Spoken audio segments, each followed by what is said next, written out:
Join me. Together we can rule the galaxy far and sun. I am a Jedi, like my father before me. This is getting out of hand. Now there are two of them.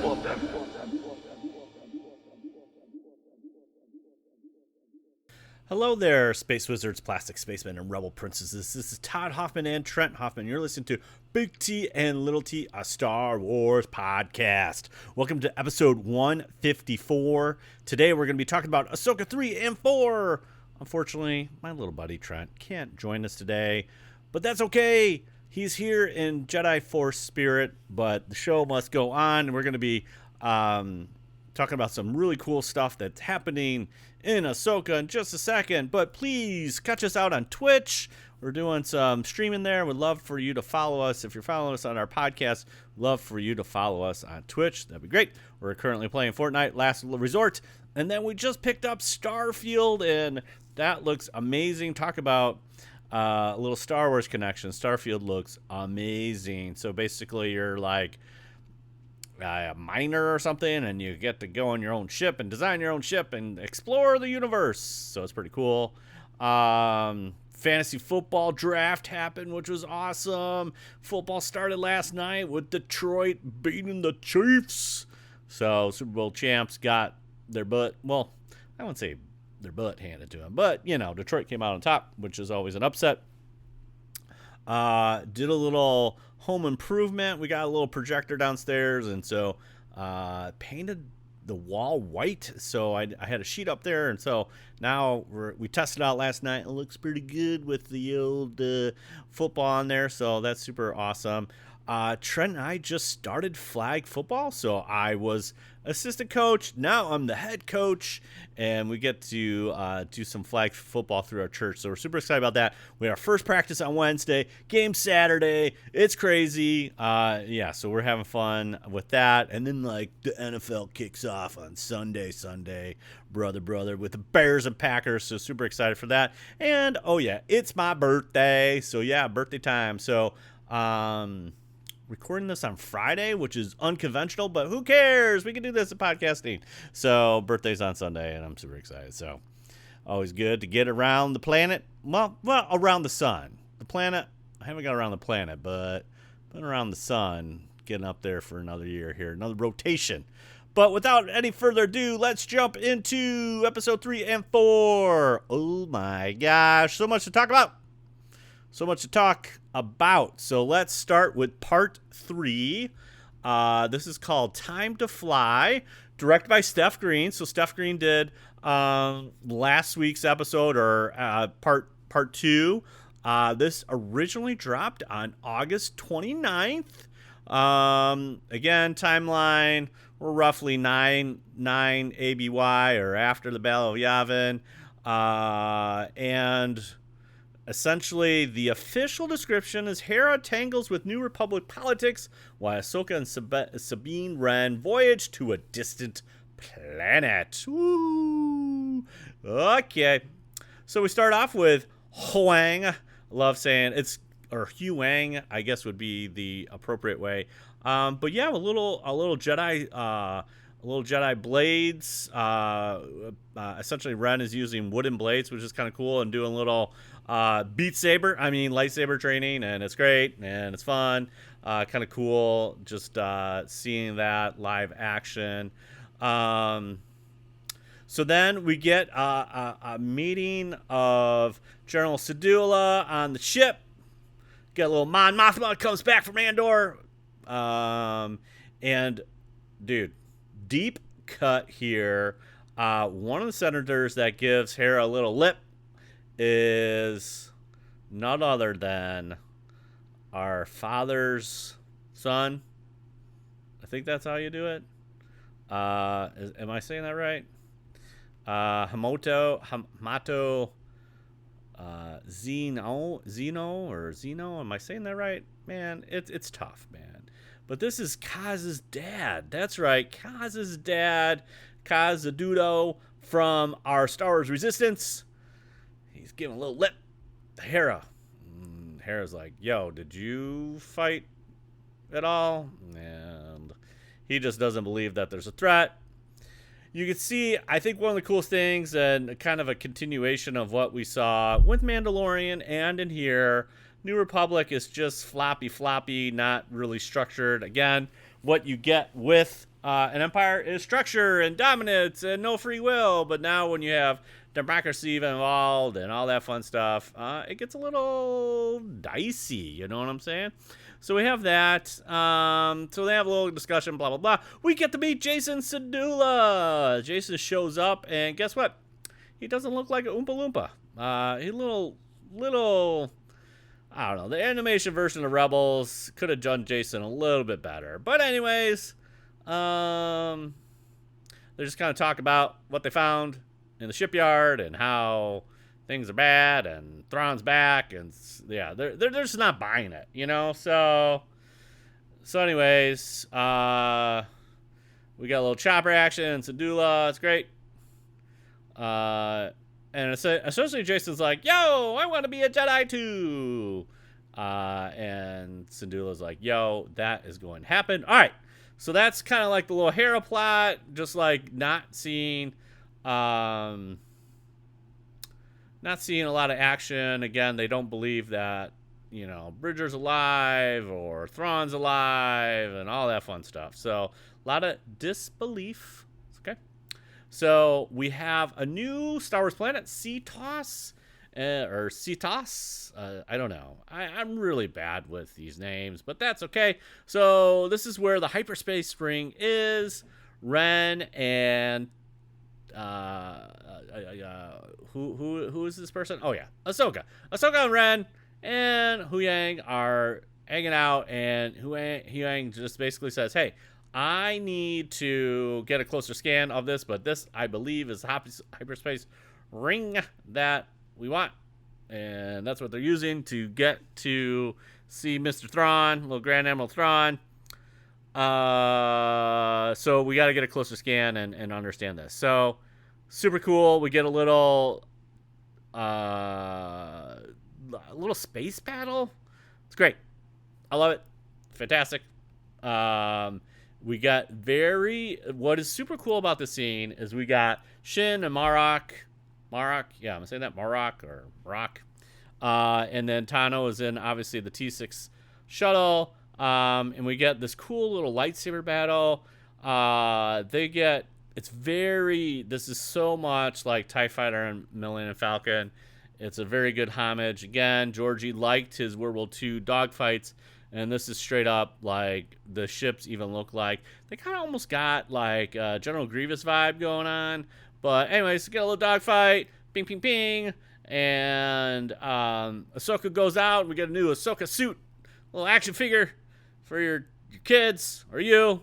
And they see, so she goes out and does a little space action with her spacesuit, and I really like the look.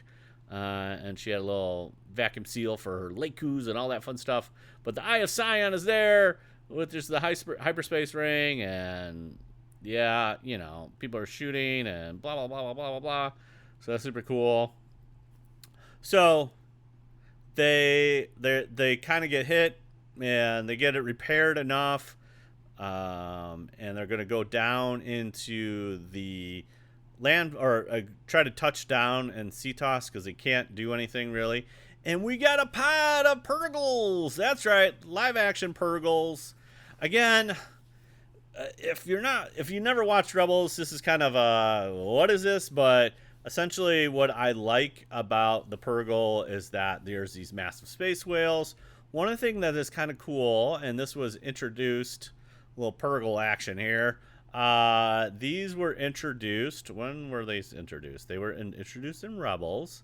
Trying to think when was that episode, guys? Let's see here. I don't know. It's sometime. I'm trying to think when that is. Purgle. Things. Something. Purgle. Yeah, it was featured in the second season, the 15th episode, called the Call. And one of the things that Dave Filoni said, which is really cool about this, about Purgles is like, I quote, I began to think that what if the first hyperspace travel wasn't technological, but it was, nature, and that there were creatures that people could witness that would jump to hyperspace. That is what Dave said about Purgles. So anyways, yeah, they're hyperspace whales. They can travel deep space. So we get a kind of like a little solo Malastore kind of thing, which is cool. And they're fighting, and they lose some of their pursuers. But Marrok and Shin survive. And they basically get into landfall. And basically Skull tells his HK droids and scout guards, hunt down the Jedi who took refuge in the forest. So that is episode or part 3, Time to Fly. Just, yeah, I think the real highlight is live action Purgles and Shin doing her thing and the dogfights. I thought that was super cool. Well, I'll tell you what, man, going into part 4, Fallen Jedi, which aired September 5th, which is directed by Peter Ramsey. The Marrok theories were very, very high. Like, this is like a Kanan Jarrus death thing, or it's like Ezra, or it's some other Jedi like Barriss Offrey or whatever, Barriss Offrey. I mean, the Marrok things were just going crazy. It was just as, I want to say, as rampant as Snoke, but Marrok, man, the theories were high, very, very high, of all the different possibilities of who this Inquisitor is. So we'll get to that in a second. All right, so Fallen Jedi, here we go. The official description is: Hera risks her career to help her friends while Ahsoka and Sabine confront enemies. All right, so we're on the ship, and Huang is trying to fix things, and essentially Ahsoka and Sabine. Sabine is now kind of in her old Rebels gear with the Mando thing. And she's kind of freaking out, and Ahsoka's like, yo, just chill, man. So we got Huang is trying to divert power and trying to figure out what's going on, as Ahsoka and Sabine are talking. Then we got punch 'em, knock 'em robots, punch 'em, suck 'em, whatever robots, and an HK assassin droid tries to take out Huang, and we get a little rock'em sock'em robots. That's what it was. There you go, rock'em sock'em robots. And Huang essentially cuts the power to notify Ahsoka and Sabine. And yeah, they get together, they go out, they take out the assassin droids, and then it's kind of like this Marrok and Shin battle. Shin takes on Sabine, while Marrok and Ahsoka duke it out. So this is really cool. They have a little battle, boom, boom, boom, bada bing, bada boom. At the same time, Hera is doing something illegal and essentially says, yo, I'm taking Jason, Chopper, and we're going. And we got our boy Carson Tev and a couple other dudes, and Rodidian and some other guys. And essentially we have 5 X-Wings that support our Phoenix leader as they go to the planet, because she wasn't getting support from the council. So now we got kind of light versus dark, which is great. We have, essentially Morgan's telling Skull, like Balin, like, yo, we're gonna get out here, and we get the old classic ticking map thing, so that is pretty cool. And essentially similar to like the Death Star, we're in firing range. They are using the map that we found from episode 1 and doing doing things where we are essentially getting the hyperspace calculations figured out, so we got that all going on, which is great. And so that is happening, and Morgan's like, I'm gonna leave and go to the Eye of Sion. Balin, just stay here and guard this thing, no big deal. Okay, so now so we got this really cool thing going on with like trees falling with lightsabers and all this fun. And okay, so Marrok or whatever, he gets sliced up by Ahsoka, and he's nobody. And like this green mist releases from him. So my thought is that he's some kind of Night Sister black magic thing going on here. That he wasn't even human to begin with.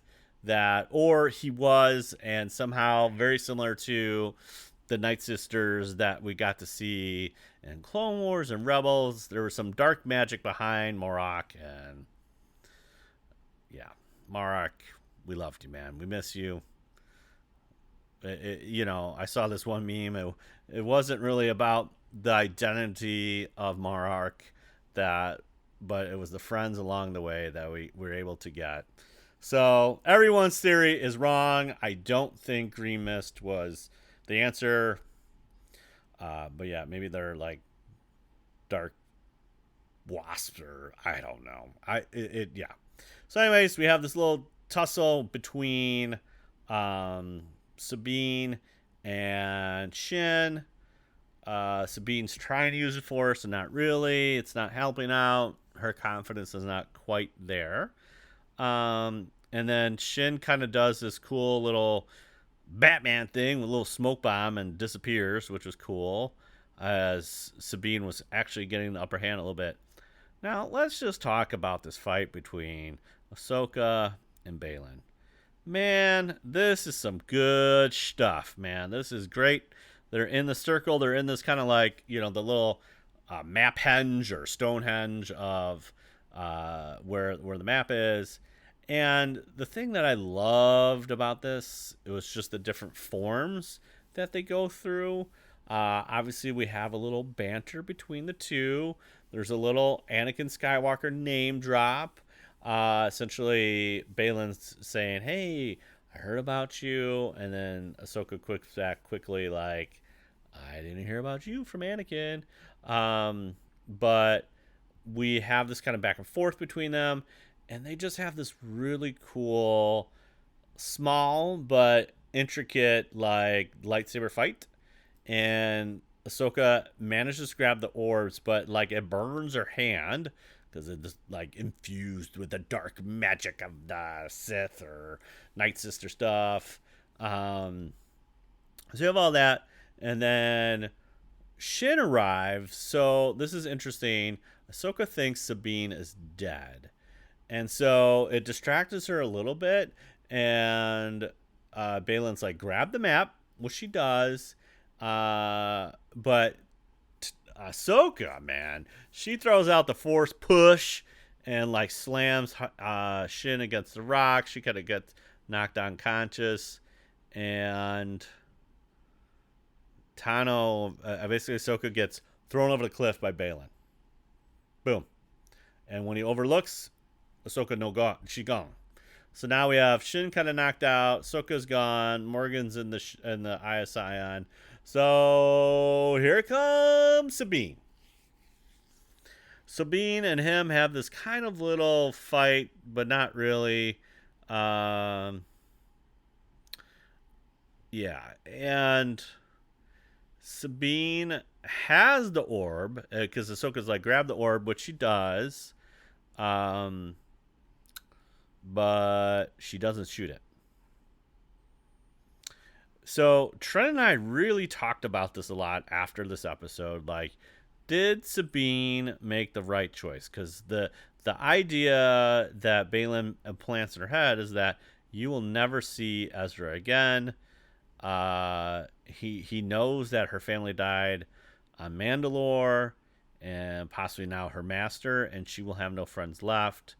And so he really pulls on that emotional string. And so our debate is, did Sabine make the right choice? So if you take it from a Jedi perspective, no, she did not make the right choice. But if you take it from a friend perspective, she made the right choice because she wants to be reunited with Ezra. If there's a chance, you want to do that. But again, if you're dealing with dark side folks, or whatever, you're not going to get. He said basically, I will not harm you if you give this to me. And they make so then Sabine is essentially captured by Shin and Balin, and then they go up to the Eye of Sion. So I don't know. Again, she made a good friend choice. Is that the Jedi choice? Probably not, because now you're giving an opportunity for this reunion between like Thrawn and Morgan, and obviously now we have Shin and Balin as kind of this X factor over there. So at the same time, here comes General Syndulla. Hera's there, and they pick up major energy regions from readings from Eye of Sion. Carson confirms, yep, I'm getting the same thing, and they make the jump. And so there is some of the X-Wings don't make it, and they kind of get worked, basically. This is similar to when in Rogue One, when Vader's Star Destroyer appears as the ships are going to hyperspace. So we have that kind of cool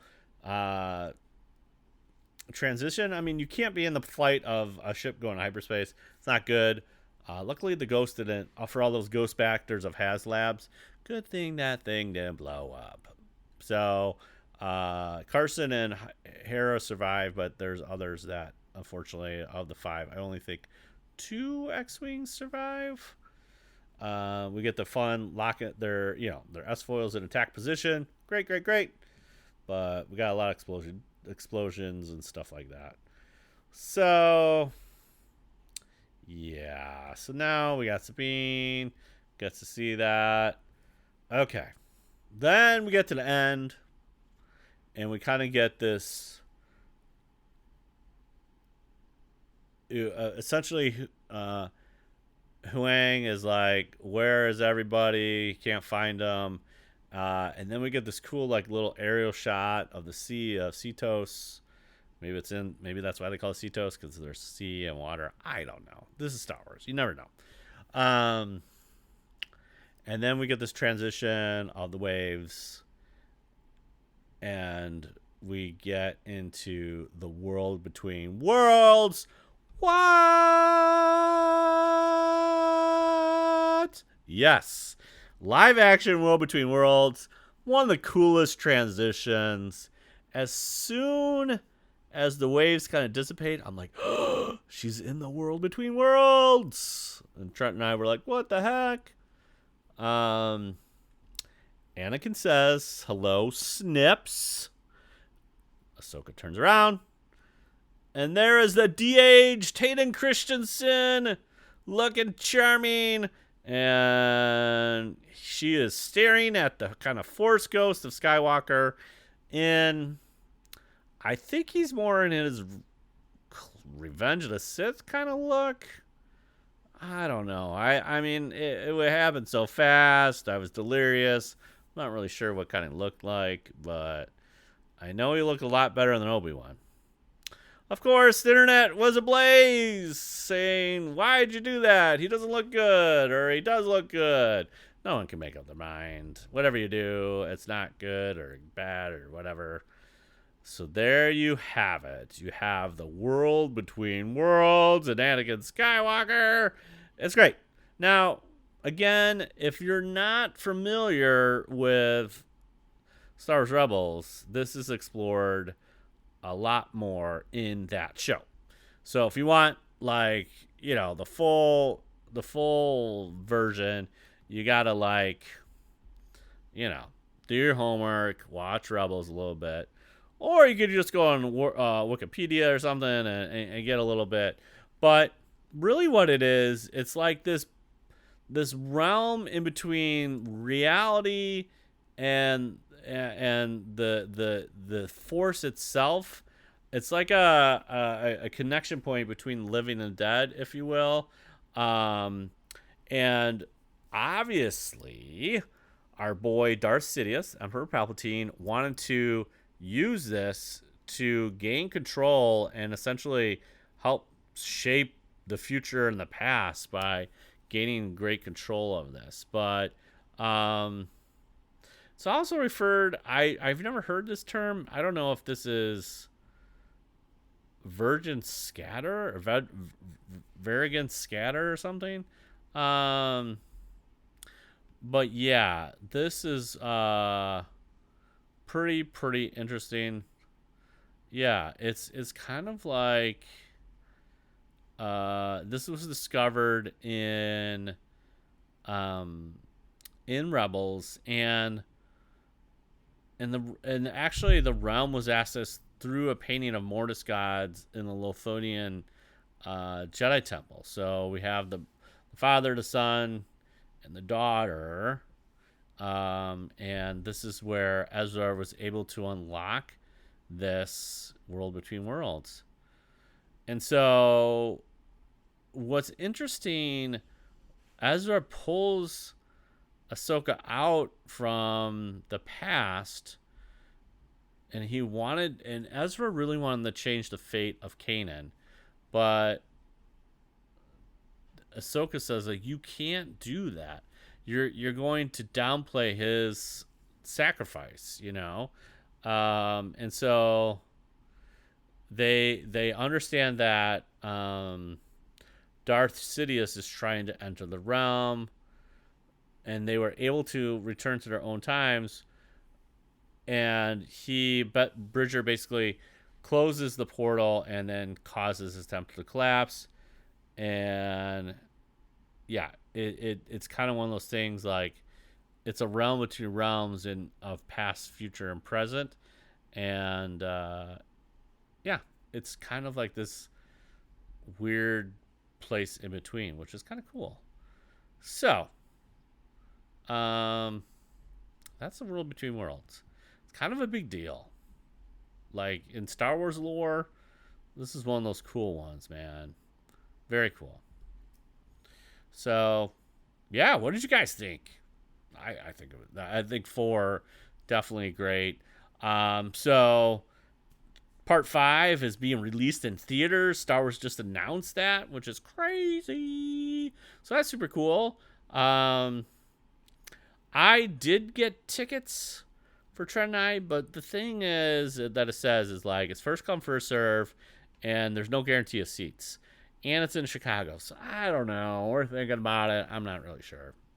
It would be great to see it with a bunch of nerds in the theater, but yeah, I don't know. It's really far away. We'll see. All right, so in our section, light it all up. This is our little trivia thing. What episode was the Purgatories featured in Rebels? Drop that in an email at bigtlittlepodcast@gmail.com. Hit us on the socials, wherever you want to do it, and we'll send a prize pack your way. I will give it to the first person to answer this correctly. Awesome.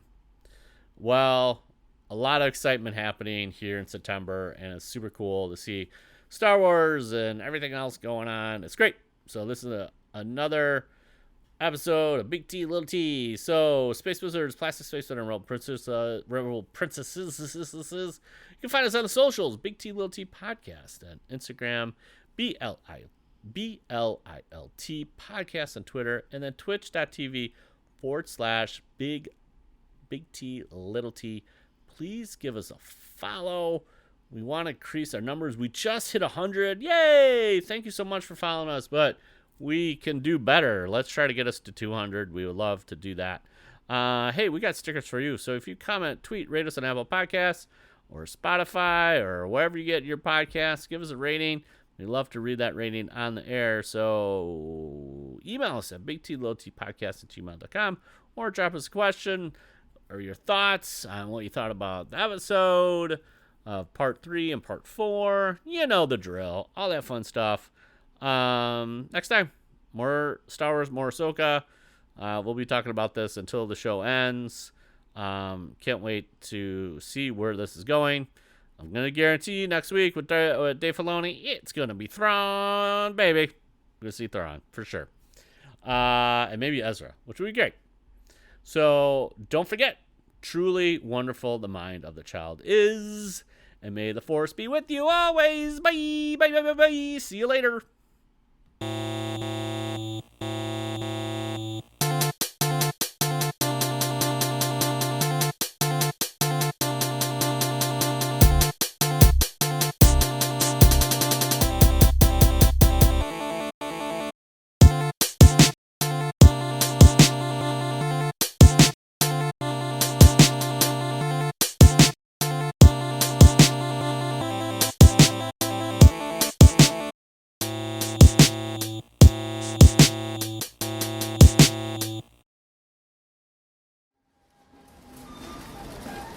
Dad, look at the droid selling queso.